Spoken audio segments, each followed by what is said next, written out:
ඔයාටත් ඔයාගේ කටහඬ අහගෙන ඉන්නකොට හරි අමාරුද? එහෙම නැත්නම් ඔයාට අමුතු කිචයක් දැනෙනවද ඔයාගේ කටහඬ අහගෙන ඉන්නකොට? එහෙමත් නැත්නම් ඔයාට ඔයාගේ කටහඬ ඇහෙනකොට හරි අපහසුතාවයක් දැනෙනවද? විශේෂයෙන් මේ හැඟීම දැනෙනවා පළවෙනි වතාවට තමන්ගේ කටහඬ ස්පීකර් එකකින් ඇහෙනකොට. එහෙම නැත්නම් බෆල් එකකින් ඇහෙනකොට.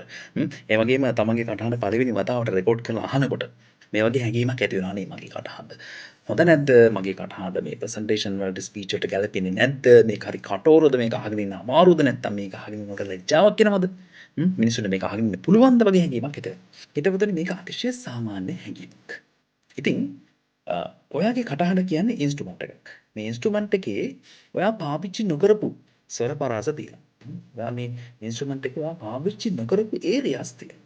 ඉතින් මේ දේවල් අතගාලා බලලා හොයලා බලලා තමන්ට යන්න පුළුවන් පරාසයන් මොනවද කියලා බලලා තමන්ගේ ශරීරයේ වෙනස් වීම ශරීරයේ මූවමන්ට් එක්ක තමන්ගේ කටහඬ වෙනස් වෙන්නේ කොහොමද කියන එක බලලා මේ හැම දෙයක්ම ප්‍රැක්ටිස් කරගත්තට පස්සේ ඔය තමන්ගේ කටහඬට තියෙන බය අරගන්න පුළුවන්. ඒක වෙනම තාක්ෂණයක්. ඒක වෙනම ක්‍රමවේදයක්. අපි ඒ ගැන දිගටම කතා කරමු. අපිත් එක දිගටම ඉන්න.